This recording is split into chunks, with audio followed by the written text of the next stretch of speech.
The sky above New Angeles turned purple as lightning danced between the buildings. Marcus Johnson pressed his face against the workshop window and watched the strange storm grow stronger. At 16, he had seen many things in the lower districts, but nothing like this. The purple light made everything look scary and beautiful at the same time. Marcus wiped his hands on his old shirt and looked at the device on his workbench. He had been building it for months, using parts he found in junkyards and pieces he bought, with money from fixing broken electronics. His grandmother always said he was too smart for his own good. Maybe she was right, but Marcus could not stop himself from building things. The device looked like a metal box with wires sticking out everywhere. Marcus called it a gravity manipulator because it could make heavy things light and light things heavy. He had tested it on small objects, but never anything big. His grandmother did not know about it. She would worry too much. Thunder crashed outside, but it sounded wrong. It was too sharp, too clean. Marcus had heard real thunder before, and this was different. He grabbed his jacket and stepped outside to get a better look at the storm. The air felt thick and tasted like metal. Other people from his neighborhood were also outside, pointing at the sky and talking in worried voices. Mrs. Patterson from next door grabbed his arm. "You should go inside, Marcus," she said. "This storm ain't natural." Marcus nodded but did not move. He was too curious. The purple lightning was forming patterns, almost like it was trying to tell them something.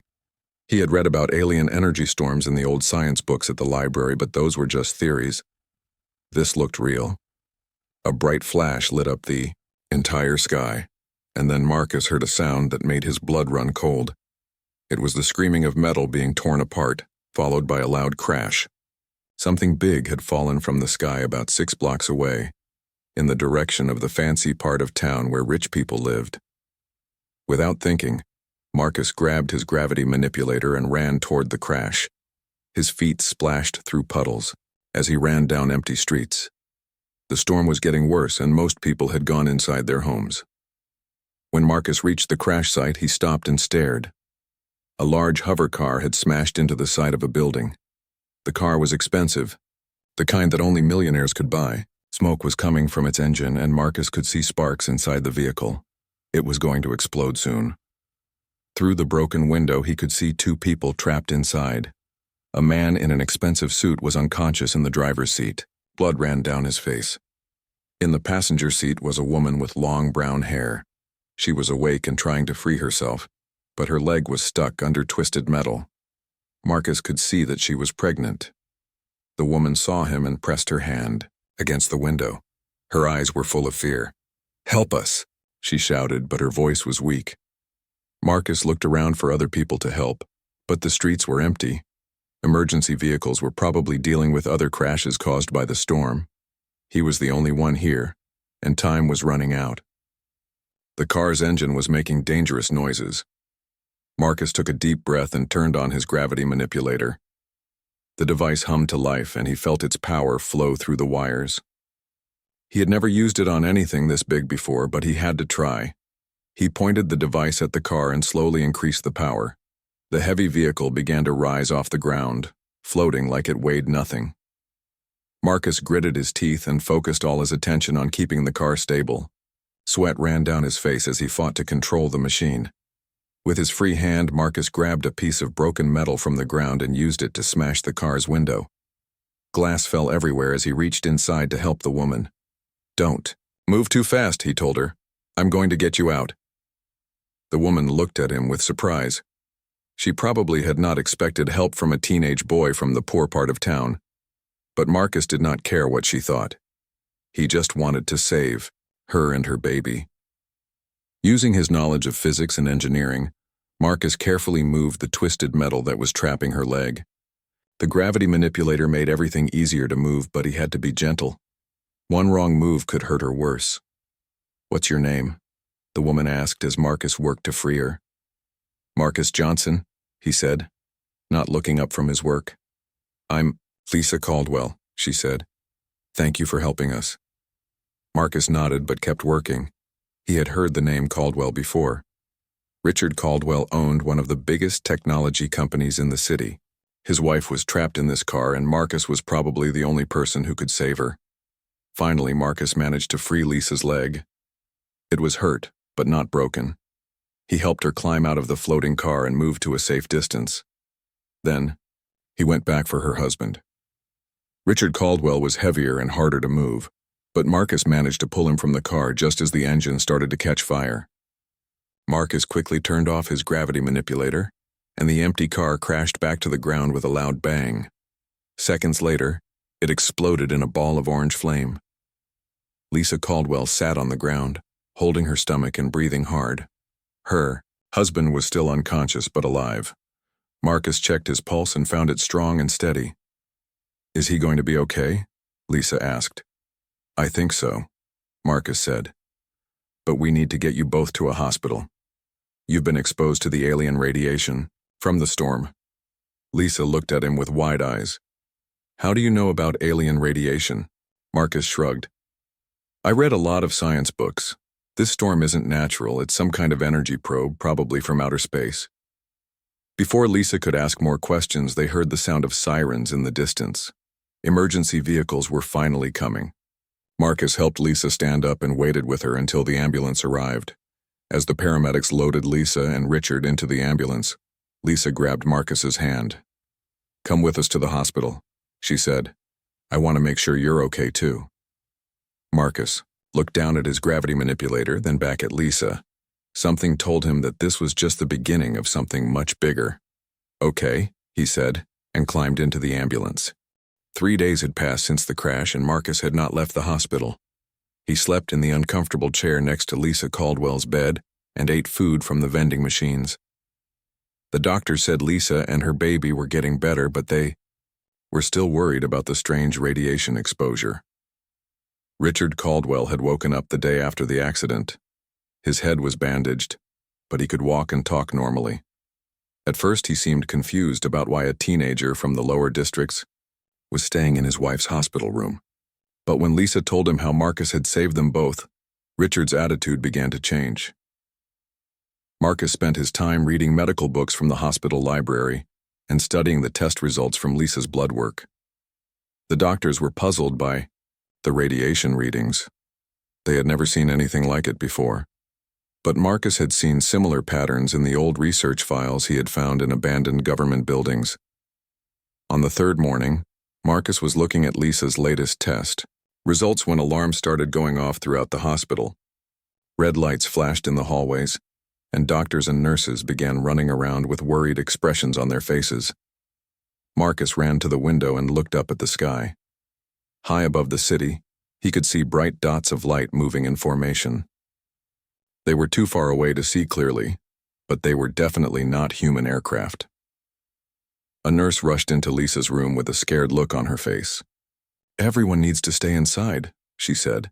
"There are unidentified objects in orbit around Earth. The military is trying to figure out what they are." Marcus felt his stomach drop. He had been afraid this would happen. The purple storm 3 days ago had not been a natural weather event. It had been a signal, a way for something to find Earth. And now that something had arrived. Richard Caldwell stood up from his chair and walked to the window. His face was pale as he stared at the lights in the sky. "What do you think those are?" he asked Marcus. Marcus took a deep breath. "I think they're alien ships," he said quietly. Lisa sat up in her hospital bed, holding her stomach protectively. "Aliens? That's impossible." Marcus shook his head. "I've been studying this for years. The government has been covering up alien contact for decades. I've found crashed ships, stolen technology, research files. The storm that caused your accident was a reconnaissance probe. They were scanning Earth to see if we were ready for invasion." Richard stared at Marcus with disbelief. "You're just a kid. How could you know about government cover-ups?" Marcus walked to his backpack and pulled out a small device that looked like a tablet computer, but it was made from strange metal that seemed to glow with its own light. "I built this from alien technology I found in a crashed ship outside the city 2 years ago. It can translate their language and decode their signals." He turned on the device and alien symbols appeared on the screen. Strange sounds came from its speakers like music mixed with static. Marcus listened carefully and then looked up at Richard and Lisa with fear in his eyes. "They're called the Zephyrians," Marcus said. They're a race that travels from planet to planet looking for pregnant females of other species. They use them in experiments to create hybrid soldiers for their army. Lisa's face went white, and she unconsciously put both hands on her stomach. They want my baby? Marcus nodded grimly. The energy storm that hit your car wasn't an accident. It was designed to scan pregnant women in the city. Your car's computer systems recorded everything about you. They know exactly where you are. Richard moved closer to his wife's bed. This is crazy. You're talking about science fiction. Before Marcus could respond, the alien device in his hands began beeping rapidly. New symbols appeared on the screen, and the strange music got louder and more urgent. Marcus's face went pale as he read the translation. They're coming down. A landing party is heading for this hospital right now. As if to prove his words, they all heard a low humming sound outside the window.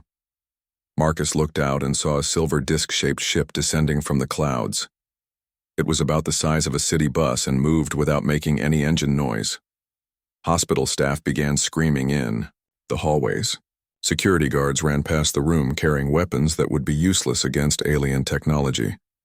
Marcus grabbed his backpack and started pulling out more devices he had built.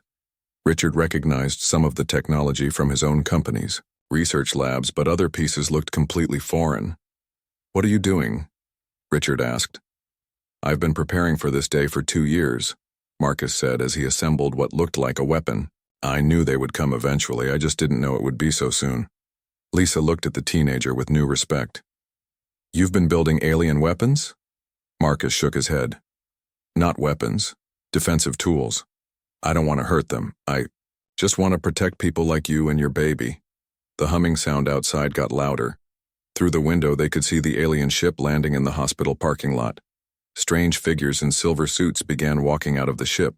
They moved strangely, like they were floating instead of walking. Marcus finished assembling his device and slung it over his shoulder. We need to get you out of here. There's a service elevator at the end of the hall that goes down to the basement. From there we can reach the old subway tunnels. Richard helped his wife out of bed. Why should we trust you? You're just a kid with some fancy gadgets. Marcus looked at him seriously. Because I'm the only person on Earth who has been studying their technology long enough to fight them. The military doesn't even know aliens exist. But I do. I've been preparing for this war my whole life. As they reached the door, they heard strange sounds in the hallway. The alien visitors were moving through the hospital, searching room by room. Their voices sounded like wind chimes mixed with electronic beeps. Marcus checked his translation. Device. They're asking about pregnant human females. They know Lisa is here. Lisa grabbed Marcus's arm. Can you really protect us? Marcus looked at this wealthy woman who had been kind to him, even though he came from the poor part of town. Her husband had money and power, but right now none of that mattered. Only Marcus's knowledge and preparation could save them. I'll do everything I can, Marcus said. But we need to move right now. The three of them slipped out of the room and began moving carefully down the hallway toward the service elevator, while alien voices got closer behind them. The basement of the hospital was dark and cold. Marcus led Richard and Lisa through narrow corridors filled with old equipment and broken machines. Behind them, they could hear the aliens searching the floors above. Their strange voices echoed through the building like ghostly whispers. Marcus stopped at a heavy metal door marked Maintenance Only and pulled out a small device that looked like a key made of light. He pressed it against the lock and the door opened with a soft click. How did you do that? Richard asked, staring at the glowing device. Alien technology, Marcus said simply. I've learned to copy their tools. This key can open any electronic lock. They entered a tunnel that smelled like old water and rust. Marcus turned on a flashlight and began walking quickly through the darkness. Lisa held on to Richard's arm as they followed the teenager deeper underground. Where are we going? Lisa asked. Her voice echoed off the wet walls. To my real workshop, Marcus said. I have another laboratory hidden in the old subway system. That's where I keep my most important work.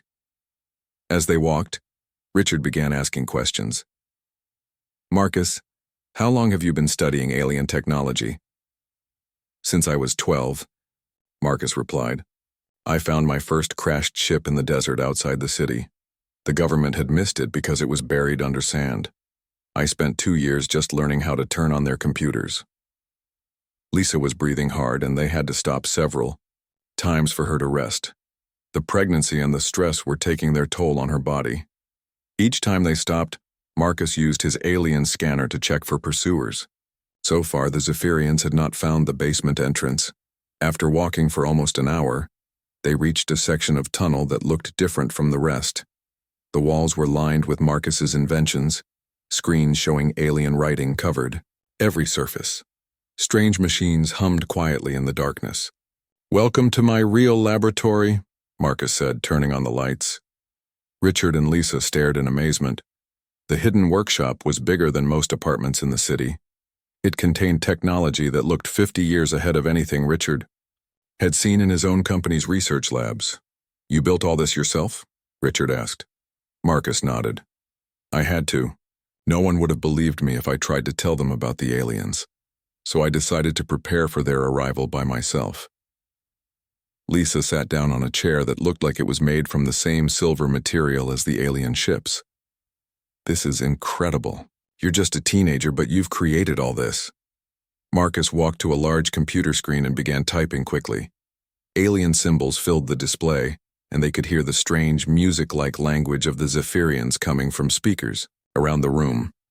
"I've been monitoring their communications since they arrived," Marcus said. "The news is not good. They have 20 ships in orbit around Earth. Each ship carries about 500 soldiers." Richard did the math in his head. 10,000 alien soldiers against the entire human race. Why don't our military just fight them?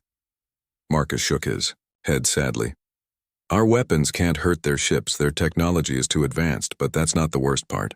He pressed a button, and a new screen appeared showing a map of Earth with red dots scattered across all the continents. "They're not here to conquer us," Marcus continued. "They're here to harvest us. In 3 days, they plan to begin collecting pregnant women from every major city on the planet. They'll take them back to their home world for breeding experiments." Lisa's face went pale, and she instinctively put her hands on her stomach. "There has to be something we can do." Marcus turned to face them both. His young face looked older than his 16 years, marked by the weight of knowledge that no teenager should have to carry. "There is something," he said slowly. "I've been working on a weapon that could stop them, but I need help to build it." Richard stepped forward. "What kind of help?" Marcus walked to another part of his workshop and pulled a sheet off a large machine. It looked like a combination of human and alien technology, with cables and wires connecting strange glowing components. "This is a gravitational pulse generator," Marcus explained. "It can create waves of energy that will disrupt the Zephyrian ships' bioneural systems. Their ships are alive like giant flying creatures. If we hit them with the right frequency, we can put them to sleep without killing them." Lisa looked confused. "You want to put alien spaceships to sleep?" "It's more complicated than that," Marcus said. "But yes, essentially. The Zephyrians use living ships because they're faster and more efficient than mechanical ones. But living things can be made unconscious. If we can make their ships sleep, the aliens will be trapped in orbit until they wake up." Richard examined the machine more closely. He recognized some of the components from his own factories. "This is brilliant work, Marcus. But you said you need help. What kind of help?" Marcus took a deep breath. This was the moment he had been dreading. "I need access to your company's manufacturing facilities. The pulse generator I've built here is just a prototype. To protect the entire planet, I need to build a network of hundreds of these machines and place them around the world." Richard nodded. "That sounds reasonable. I can give you access to my factories." "There's more," Marcus said quietly. "I need you to publicly announce that you're putting me in charge of Earth's defense against the aliens. I need you to tell the world that a 16-year-old kid from the poor part of town is humanity's best hope for survival." The room went silent. Richard stared at Marcus with a shocked expression. Lisa looked back and forth between the two of them. "You're asking me to destroy my reputation," Richard said slowly. "My business partners, my investors, everyone I work with. They'll think I've lost my mind. Marcus nodded. I know what I'm asking. Your stock price will crash, your friends will abandon you. People will say you're crazy for trusting a teenager with alien technology. Then why are you asking me to do it? Richard demanded. Marcus gestured around his hidden laboratory. Because I can't do this alone, the military won't listen to me. The government doesn't believe aliens exist. But you're Richard Caldwell. You're rich and powerful. When you speak, people listen. Lisa stood up from her chair and walked over to her husband. Richard, he saved our lives. He saved our baby. Maybe we should trust him. Richard looked at his pregnant wife, then at the incredible technology surrounding them, then at Marcus. The teenager was asking him to risk everything he had spent his life building. If I do this, Richard said slowly, and you're wrong, I'll lose everything. Marcus met his eyes steadily. If you don't do this, and I'm right, everyone on Earth will lose everything. Outside, they could hear the distant sound of alien ships flying overhead, searching for the 3 humans who had escaped from the hospital. Richard Caldwell stood in silence for a long moment, weighing the future of his business empire against the future of the human race. Richard Caldwell stood in Marcus's underground laboratory for what felt like hours, but was probably only minutes. The weight of the decision pressed down on him like a heavy blanket. Outside, alien ships continued to search the city for his wife and unborn child. Finally, Richard pulled out his phone and dialed a number. Lisa watched him with worried eyes as the call connected. Hello, Janet? It's Richard. I need you to set up an emergency press conference for 1 hour from now. Yes, I know it's late at night. Just do it. Marcus felt his heart beating faster. You're really going to do it? Richard looked at his wife, who smiled and nodded at him. Lisa is right. You saved our family. Now maybe we can help save everyone else's families too. Lisa squeezed her husband's hand. What do you need us to do, Marcus? Marcus walked to his computer and began typing rapidly. First, we need to get to your main factory. I'll need to start building the pulse generators immediately. We only have 2 days before the aliens begin their harvest. Richard made several more phone calls while Marcus gathered his most important devices. Within 30 minutes, they were climbing up through a hidden exit that led to an abandoned building, 6 blocks from the hospital. Richard's limousine was waiting for them, along with 2 security guards who looked very confused about why there. Boss was emerging from a sewer tunnel with a teenager and his pregnant wife. As they drove through the city toward Caldwell Industries, Richard noticed something that made his stomach feel sick. His phone was ringing constantly with calls from business partners and investors. News of the alien ships had leaked to the media, and everyone wanted to know what Richard Caldwell planned to do about it. Sir, one of his security guards said, we're getting reports that some of your board members are calling for an emergency meeting. They want to remove you as CEO. Richard looked at Marcus, who was studying readouts on his alien scanner. They don't waste any time, do they? Marcus looked up from his device. It's going to get worse after the press conference. Are you sure you want to do this? Richard thought about his reputation, his wealth, and the respect he had spent decades building. Then he looked at his wife, who was carrying their first child. I'm sure. When they arrived at Caldwell Industries headquarters, Richard was shocked to see that hundreds of his employees had come to work despite the late hour. Word had spread through the company that something important was happening, and people had volunteered to help with whatever was needed. Marcus walked through the factory floors with wonder in his eyes. He had dreamed of having access to this kind of equipment, but seeing it in person was overwhelming. The machines were capable of building anything he could imagine. How many pulse generators do you think we can build in 2 days? Richard asked.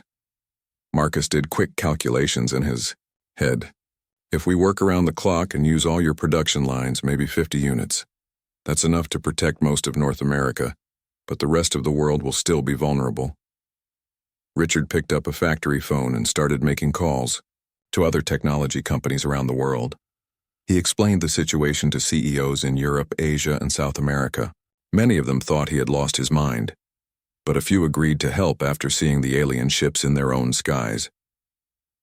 While Richard coordinated global manufacturing efforts, Marcus worked with teams of engineers to translate his alien designs into something human factories could build. The workers were amazed by his knowledge and quickly realized they were dealing with someone special, despite his young age.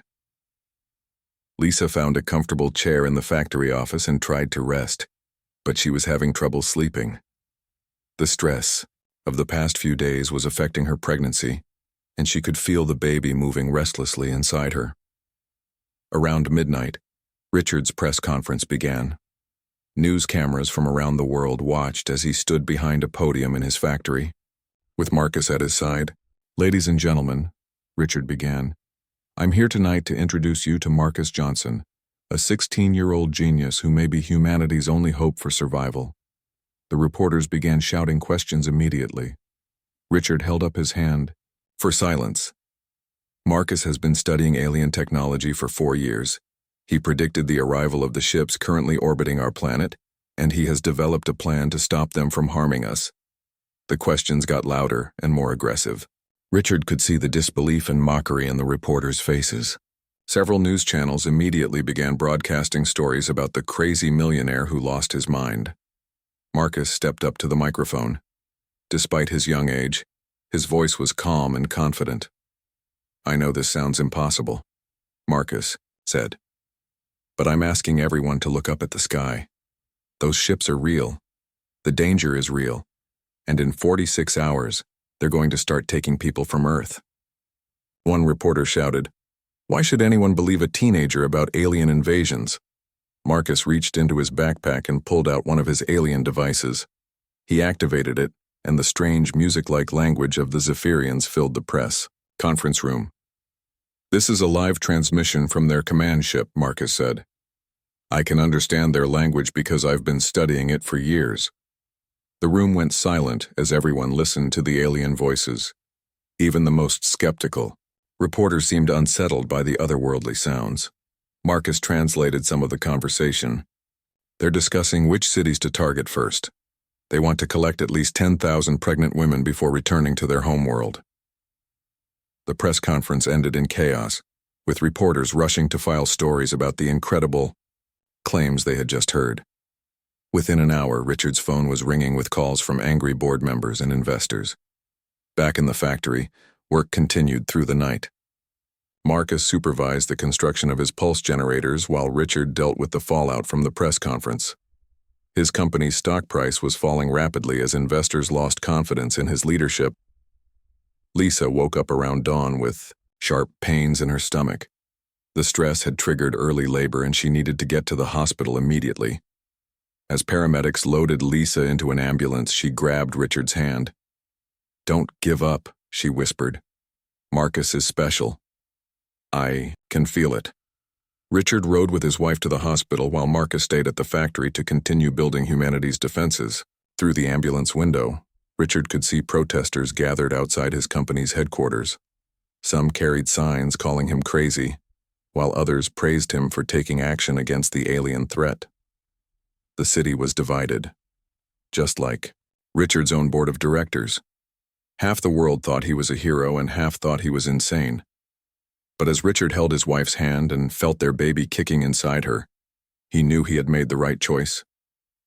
Whatever happened to his reputation or his business empire, protecting his family and all the other families on Earth was worth any sacrifice.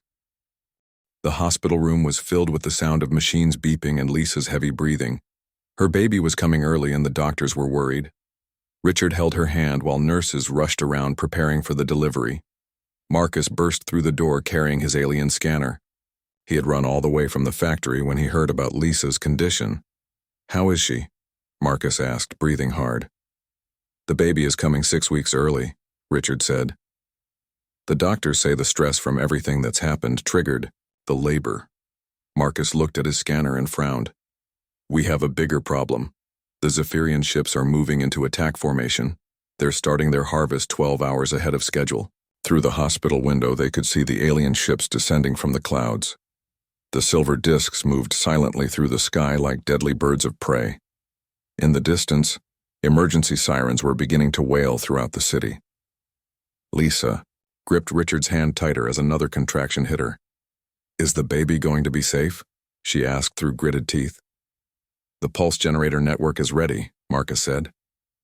We managed to build 47 units and place them around the city. It should be enough to protect this area. A doctor came into the room looking very worried. Mr. Caldwell, we need to move your wife to the basement. The government has issued evacuation orders for all pregnant women. Richard shook his head. We're staying here. Marcus, show him why. Marcus pulled out a small device that looked like a television remote control. This is the command unit for our defense network. As long as I'm here, the hospital is the safest place in the city. Outside, they could hear the sound of alien ships landing in the streets. Strange voices echoed through the city as Zephyrian soldiers began searching buildings for pregnant women. The invasion had begun. Lisa cried out as the strongest contraction, yet hit her. The baby was coming whether the aliens were attacking or not. Marcus checked his scanner again and saw something that made his blood run cold. One of their ships is different from the others. It's not responding to our pulse generators. What does that mean? Richard asked. Their command ship has biological shielding, Marcus explained. It's like a shell made of living tissue that protects it from our energy pulses. As long as that ship is operational, they can coordinate their entire attack. The doctor and nurses were helping Lisa with her breathing as the baby prepared to be born. Despite the chaos happening outside, new life was about to enter the world. Marcus stared out the window at the largest alien ship, which hovered directly over the hospital. I have to get up there and deliver a concentrated pulse directly to their ship's core. Richard looked at him like he was crazy. That's suicide. How would you even get close to their ship? Marcus reached into his backpack and pulled out a small device that looked like a jetpack made from alien technology. I've been working on this for months. It uses their own anti-gravity systems against them. Lisa managed to speak between contractions. Marcus, you don't have to risk your life for us. Marcus looked at this woman who had shown him kindness when she didn't have to. Yes, I do. You saved me first just by treating me like I was worth something. Now I get to return the favor. The sounds of alien soldiers were getting closer to the hospital.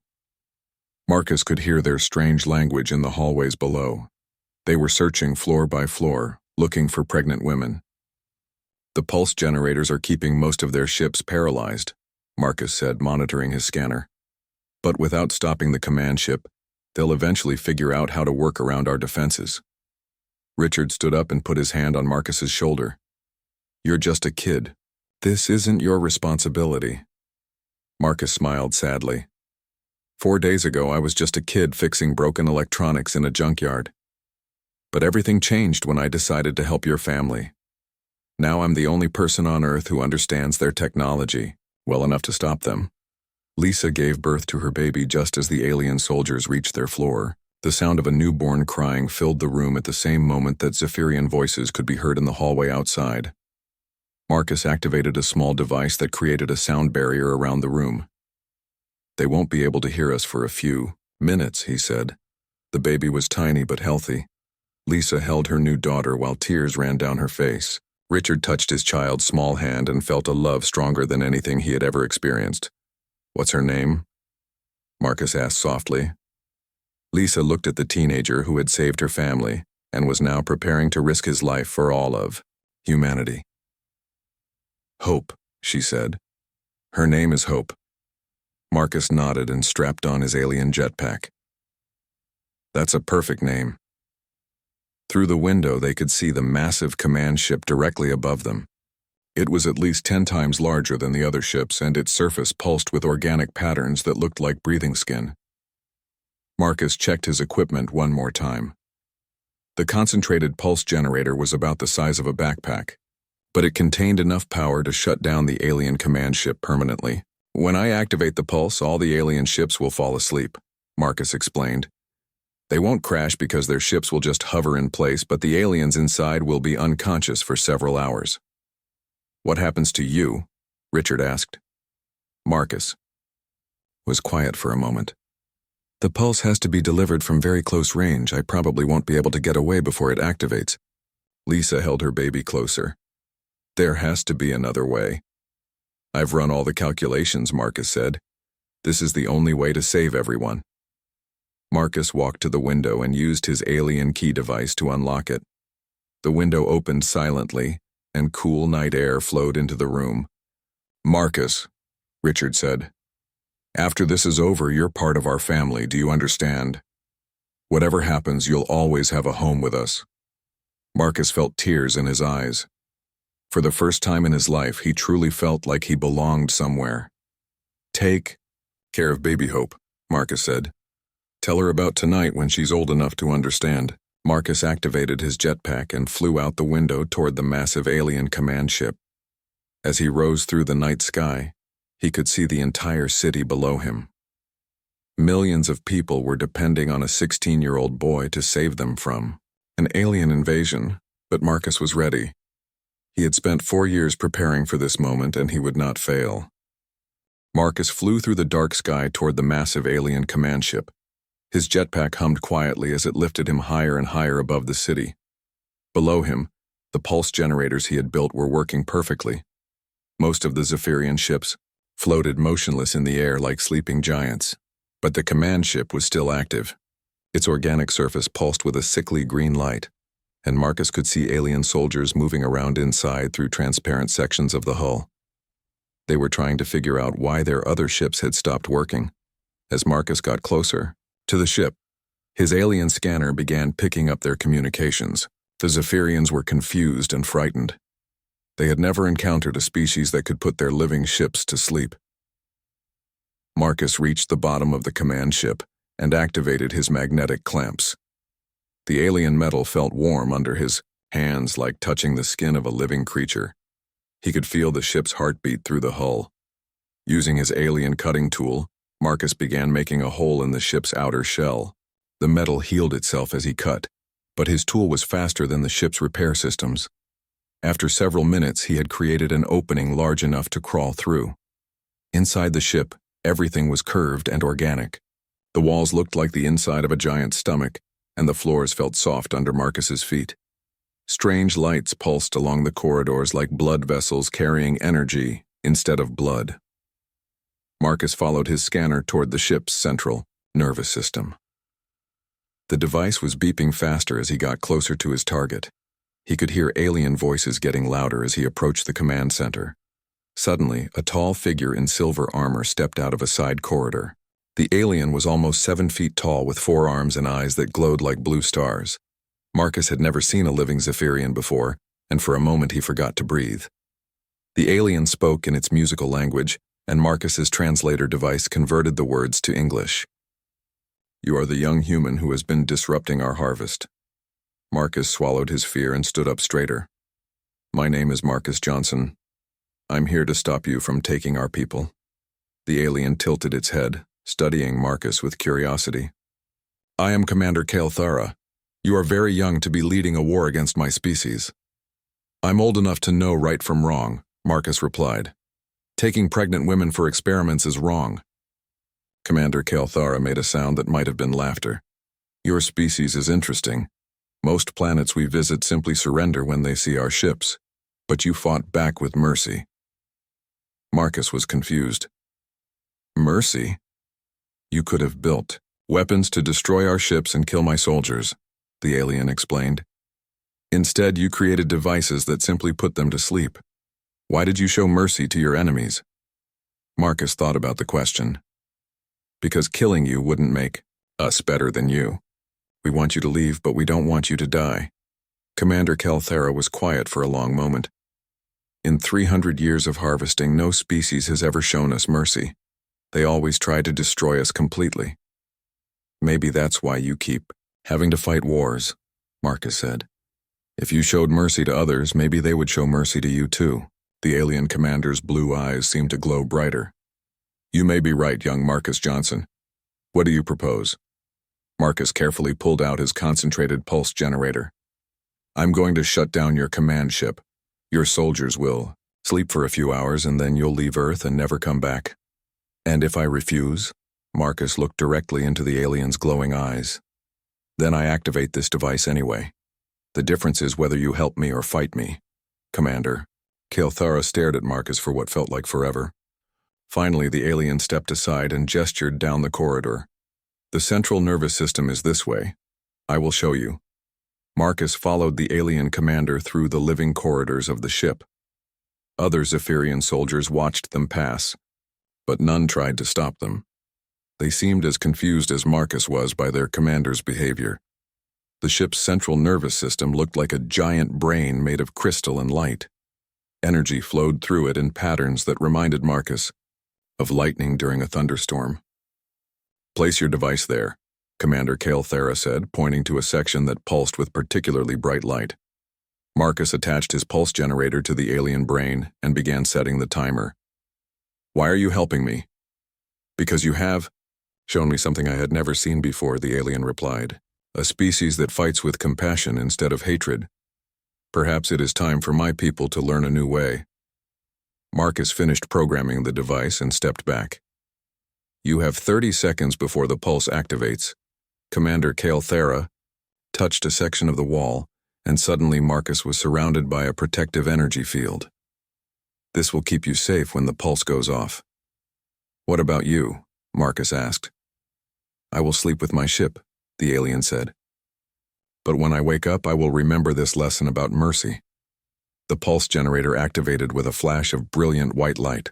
The ship's brain went dark, and Marcus felt the entire vessel beginning to settle gently toward the ground. Through the walls, he could see all the other alien ships in the sky also beginning to descend slowly to Earth. Marcus's energy field faded, and he found himself alone in the dark command center. Commander Kael'thara lay unconscious on the floor, but his breathing was steady and strong. Marcus made his way back to the hole he had cut in the ship's hull and flew down to the hospital. When he landed outside Lisa's window, he could see Richard holding baby Hope while Lisa slept peacefully. It's over, Marcus said as he climbed back through the window. The aliens are all sleeping. Richard looked out at the city where alien ships were settling gently onto rooftops and in parks. How long will they sleep? About 6 hours, Marcus said. Then they'll leave Earth and never come back. How can you be sure? Richard asked. Marcus smiled. Because their commander learned something tonight about the power of showing mercy to your enemies. Over the next few hours, military forces from around the world surrounded the sleeping alien ships. But when the Zephyrians woke up, they did exactly what Marcus had predicted. They returned to their ships and departed Earth peacefully. Before leaving, Commander Kael'thara sent a message to Marcus through his translation device. The alien leader thanked him for the lesson about mercy and promised that the Zephyrians would never again harvest other species. Instead, they would try to learn from the young human who had shown them a better way to resolve conflicts. 3 months later, Richard Caldwell stood in front of another press conference. This time, the reporters were respectful and attentive. I'm proud to announce that Marcus Johnson has been appointed as Earth's first Director of Interplanetary Relations, Richard said. At 17 years old, he has already saved our world and established peaceful contact with an alien species. Marcus stepped up to the microphone, looking much more confident than he had during the invasion. Today marks the beginning of a new era for humanity.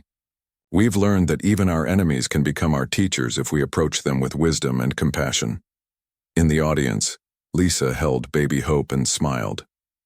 She had named her daughter perfectly. Hope represented not just the future of the Caldwell family, but the hope of all humanity as they stepped into a larger universe.